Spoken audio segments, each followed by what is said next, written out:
Hi everyone, मैं हूं नितिन और आज के इस वीडियो में मैं आपको बताऊंगा कि मॉडबस प्रोटोकॉल कैसे काम करता है। तो चलते हैं स्लाइड पर।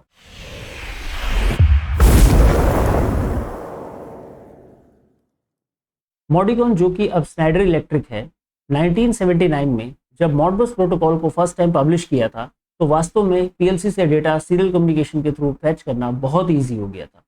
बेसिकली मॉडिकॉन ने मॉडबस प्रोटोकॉल को डेवलप इसलिए किया था कि वो अपने पीएलसी कंट्रोलर्स को या फिर जो दूसरे उसके डिवाइसेस हैं आपस में उसका कम्युनिकेशन को फिट कर पाए, उसको बैठा पाए। लेकिन आज ये प्रोटोकॉल पूरे ऑटोमेशन इंडस्ट्रीज में बहुत ज़्यादा यूज़ हो रहा है। इनफैक्ट किसी भी कम्युनिकेशन किसी भी प्लांट में आपको मॉडबस प्रोटोकॉल मिल ही जाएगा। आज हम लोग इसी मॉडबस प्रोटोकॉल के बारे में जस्ट एक basic discussion, not detail discussion, क्योंकि ये बहुत ही डीप है और इसको एक स्लाइड में कवर नहीं किया जा सकता, बट फिर भी आज हम इसको टच करेंगे। इसको जो डिस्कशन है वो ना करते हुए इसका बेसिक डिस्कशन को कंप्लीट करेंगे। जो आज का हमारा डिस्कशन पॉइंट है वो है इंट्रोडक्शन। क्या ओपन प्रोटोकॉल क्या होता है, इसके कौन कौन से वेरिएंट्स हैं और इसके साथ साथ में इसके एड्रेसिंग पैटर्न क्या है, इसके बाद इसके लिमिटेशंस क्या हैं और लास्ट में रिसोर्स। इंट्रोडक्शन करते हैं। इंट्रोडक्शन में a protocol is required in communication to establish a standard set of rules. अगर हम इसकी बात करें कि हमें प्रोटोकॉल की जरूरत क्यों पड़ती है, प्रोटोकॉल की जरूरत हमें इसलिए पड़ती है कि किसी भी दो प्रोसेसर के बीच में अगर हम इंश्योर करें कि डेटा ट्रांसमिट हो रहा है या नहीं हो रहा है, तो उस चीज को कैसे इंश्योर करेंगे, उसके लिए हम एक सेट ऑफ रूल्स डिफाइन करते हैं और वही सेट ऑफ रूल्स कहलाते हैं प्रोटोकॉल्स। ओके। अब जैसा कि आप इमेज में देख रहे होंगे कि जो एक पीएलसी लगा हुआ है, इस पीएलसी के साथ में एक एचएमआई पैनल लगा है, इसके साथ में कुछ रिमोट आईओज लगे हुए हैं, कुछ फील्ड डिवाइसेस कनेक्टेड हैं और ये सब का सब जो डेटा जनरेट हो रहा है वो फील्ड डिवाइसेस के थ्रू जनरेट होता है और ये पीएलसी में जाके कलेक्ट होता है। अब पीएलसी में कलेक्ट हुआ डेटा, नो डाउट इसको हम एचएमआई के थ्रू एक्सेस कर सकते हैं, बट अगर हम विदाउट एचएमआई या फिर किसी थर्ड पार्टी एप्लीकेशन में इसको एक्सेस करना है तो हम कैसे करेंगे। इसके लिए आपको कोई ना कोई एक ओपन प्रोटोकॉल चाहिए और इस ओपन प्रोटोकॉल के थ्रू ही हम डेटा को एक्सेस कर सकते हैं। या फिर जैसे कि ये जो इमेज है इसमें हमने एलन ब्रैडली का इमेज दिखाया हुआ है, हमारे पास में एलन ब्रैडली का कोई एप्लीकेशन होना चाहिए जो कि इसके प्रोप्राइटरी एप्लीकेशन। ओके।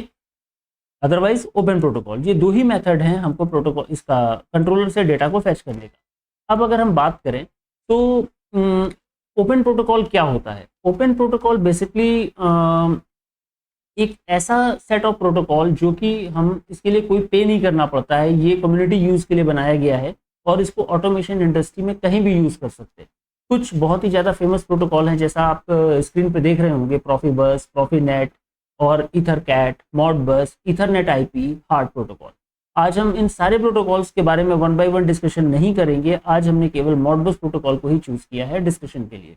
चलिए, तो मॉडबस प्रोटोकॉल होता क्या है, basically what is Modbus protocol. Modbus protocol एक रिक्वेस्ट रिस्पांस प्रोटोकॉल है जो कि मास्टर स्लेव रिलेशनशिप पर बेस्ड है।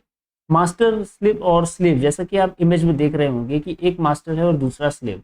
हमारा ये 2020 में एक अमेंडमेंट हुआ था, एक अपडेट आया था जिसके बाद में ये सर्वर क्लाइंट आर्किटेक्चर कहा जाता है। तो यहाँ पर जो हमारा मास्टर स्लेव या फिर आप इसको क्लाइंट सर्वर आर्किटेक्चर बोलें, तो एक मास्टर एक रिक्वेस्ट जनरेट करता है जो कि रिक्वेस्ट स्लेव तक जाती है, या फिर आप इन शॉर्ट कह सकते हैं कि एक एचएमआई पैनल या एक ऑपरेटर डेस्क में एक रिक्वेस्ट जनरेट होती है और ये जाती है एचएमआई पैनल कंट्रोलर पे। कंट्रोलर इस रिक्वेस्ट के अकॉर्डिंग डेटा को रिटर्न करता है अपने मास्टर तक। तो ये जो प्रोटोकॉल है इसी को हम बोलते हैं मॉडबस प्रोटोकॉल। ओके। चलिए, अब इसके हम वेरिएंट्स देखते हैं कि ये वेरिएंट्स कौन कौन से वेरिएंट्स हैं और वो कैसे फंक्शन करते हैं। जो इसके वेरिएंट्स हैं, इसका पहला और बहुत ही फेमस वेरिएंट्स है मॉडबस आरटीयू। मॉडबस आरटीयू क्या करता है कि ये बेसिकली सीरियल कम्युनिकेशन के साथ में यूज़ किया जाता है और कॉम्पैक्ट है, बाइनरी डेटा रिप्रेजेंटेशन है, सीआरसी चेकसम है एरर डिटेक्शन के लिए। सिमिलरली मॉडबस अस्काई भी सेम है, बस ये अस्काई कैरेक्टर पे यूज़ होता है, ये भी सीरियल डेटा कम्युनिकेशन पे काम करता है। इसमें एलआरसी जो डेटा एरर डिटेक्शन के लिए है वो मॉड्यूल यूज़ किया जाता है, एलआरसी मॉड्यूल। इसके बाद हम बात करते हैं मॉडबस टीसीपी/आईपी प्रोटोकॉल के बारे में। ये बहुत ही फेमस प्रोटोकॉल है, design for communication over टीसीपी/आईपी network, यही इसकी खास बात है। इससे पहले वाले जो आरटीयू और अस्काई मॉडबस अस्काई प्रोटोकॉल्स थे उनके लिए हमें एक अलग से केबल ले करनी पड़ती थी, बट मॉडबस टीसीपी/आईपी हमारा सेम इंफ्रास्ट्रक्चर को यूज करता है। अब बात करते हैं इसका नेक्स्ट जो एग्जांपल है, मॉडबस ओवर यूडीपी। मॉडबस ये एक्सपेरिमेंटल बेसिस पर डेवलप किया गया था और ये बहुत ज़्यादा इंडस्ट्री में यूज़ नहीं होता है। इसके बाद हमारा मॉडबस प्लस प्रोटोकॉल है, ये एक प्रोप्राइटरी वेरिएंट है इसका, स्नाइडर का, जिसने मॉडबस को डिस्कवर किया था। तब वो मॉडिकॉन था, बट नाउ डेज वो स्नाइडर कम्युनिकेशन, स्नाइडर इलेक्ट्रिक के बोलते हैं उसको। अब इनेबल करता है ये पीर टू पीर कम्युनिकेशन में। ओके, पिमेक्स मॉडबस, पिमेक्स एक जो पिमेक्स है that is oil and gas company है और ये बेसिकली इंक्लूड करती है हिस्टोरिकल एंड फ्लो डेटा को। जो पिमेक्स मॉडबस प्रोटोकॉल है ये किसको सर्व करता है, ये सर्व करता है हिस्टोरिकल डेटा को। एनरॉन मॉडबस, एनरॉन मॉडबस क्या करता है, ये 32 बिट को सपोर्ट करता है, फ्लोटिंग पॉइंट्स वेरिएबल्स को सपोर्ट करता है और एक्सटेंशन है ये डेवलप बाय एनरॉन कंपनी। ये भी एक प्रोप्राइटरी सॉफ्टवेयर है। इस पेज में आपको 3 एप्लीकेशन दिखाया गया, मॉडबस प्लस, पिमेक्स मॉडबस और एनरॉन मॉडबस। ये तीनों के तीनों जो एक प्रोप्राइटरी एप्लीकेशंस के लिए यूज करते हैं, प्रोप्राइटरी सॉफ्टवेयर्स हैं या फिर आप कह सकते हो प्रोप्राइटरी प्रोटोकॉल्स हैं। ओके, अब इसके एड्रेसिंग पैटर्न पे जाते हैं। एड्रेसिंग पैटर्न जो है इसका, इसमें 4 तरह के हम चीज़ों को रीड करते हैं। First one is the DO जिसको कि हम कॉइल कहते हैं, second one is the DI जिसको हम डिस्क्रीट इनपुट बोलते हैं और ये भी इसका साइज जो होता है, इन दोनों का साइज 1 बिट होता है। आफ्टर दैट इनपुट रजिस्टर और होल्डिंग रजिस्टर, इनपुट रजिस्टर्स में 16 बिट होते हैं और इसके साथ होल्डिंग रजिस्टर में भी 16 बिट होते हैं। हमारा जो इनपुट्स होते हैं दैट इज रीड ओनली और जो हमारे कॉइल एंड होल्डिंग रजिस्टर होते हैं उनको हम रीड और राइट दोनों कर सकते हैं। ओके, अब आते हैं इसके एड्रेसिंग पैटर्न पे। एड्रेसिंग पैटर्न में जो मॉडबस का जो रजिस्टर होता है, जो स्पेस मेमोरी एलोकेशन होता है, उसका एड्रेस 4 टाइम्स 0 1 से लेकर 4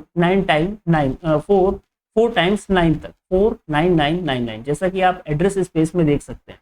इसके जो स्लॉट्स हैं उनके अकॉर्डिंग डेटा हमारा स्टोर होता है। नेक्स्ट हम चलते हैं, इसकी लिमिटेशंस क्या क्या है। इसकी लिमिटेशंस देखिए, मॉडबस प्रोटोकॉल में सबसे जो बड़ी प्रॉब्लम है वो कोई स्टैंडर्ड डिवाइस डिस्कवरी नहीं एप्लीकेबल है।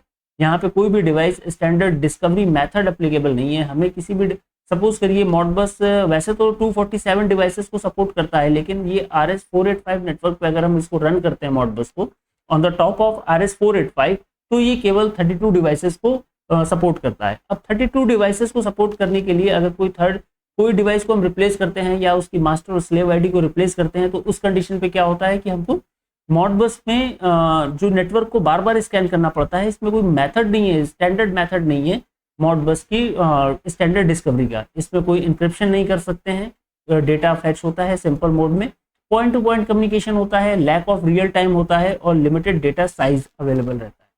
इसके बाद हम बात करते हैं रेफरेंसेस की। रेफरेंसेस में देखिए, मॉडबस के जो बेस्ट रेफरेंस है वो मुझे इसकी खुद की जो वेबसाइट है modbus.org is the best website मुझे लगी। इसमें काफ़ी डिटेल आपको मिल जाएगा। उसके बाद में ni.com नेशनल इंस्ट्रूमेंटेशन की है, ये भी बहुत अच्छी वेबसाइट है और विकिपीडिया इज द वर्स्ट।